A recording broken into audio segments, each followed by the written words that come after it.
Your problem is you want to lean on your best friend, but God wants you to lean on Him. Don't get me wrong, there's nothing in confiding in your friends and family, but there is something wrong when they are the ones you lean on over God. I was up doing my homework and God began to remind me of a time where the first thing I would do was go to people over Him. During this time, God removed every cushion that I leaned on just so I can learn how to hear His voice clearly and ultimately lean on Him. I can remember going through a time of hurt and confusion because the people I put on a pedestal ultimately failed me.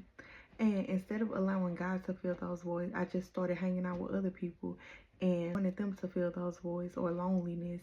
And once again, those people failed me as well. I can remember seeking God, and ultimately He revealed to me that He wanted to be the one who filled my heart and filled every void inside of me. He wanted the relationship with me and for us to be closer. Once I began to truly seek God and surrender to Him, I started to see my prayers change. I started to see Him fill those voids, and I started to be okay with just me and Him. I learned that when I'm going through something, no matter what it is, I have to go to God and allow Him to lead and guide me and get my validation from Him.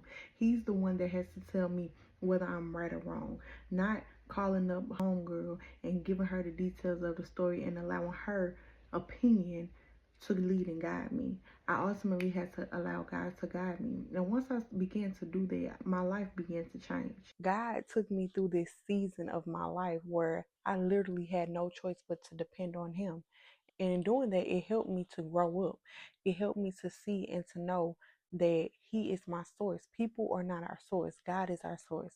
So when we realize that, we become closer to Him, we become one with Him, and we end up walking in our purpose. I learned how to create boundaries and stand on those boundaries within myself.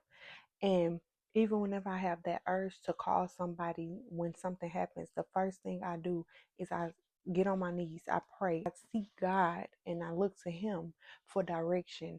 And in doing that, like I said, my life changed. My direction is more clear.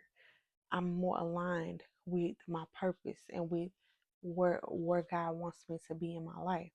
So like I said before, there's nothing wrong with confiding in your family and friends, but know that people will steer you wrong because they're human. They're subject to fail you. But one thing about God, He will never fail you and He will never steer you the wrong way. Even if you don't understand it at that moment, at one point of your life, everything will start to come together and you will see, dang, this is why this has happened. This is why that has happened. And God will bring it all full circle. So remember, people are not your source. God is. And ultimately, He wants us to come to Him first. He's a jealous God. Once again, you want to lean on your best friend, but God wants you to lean on Him. And once you quiet those voices, those outside voices, you will begin to be more sensitive to the voice of God and His plan and His direction for your life. And you will begin to walk in your purpose. Y'all be blessed. I love y'all. And God does too.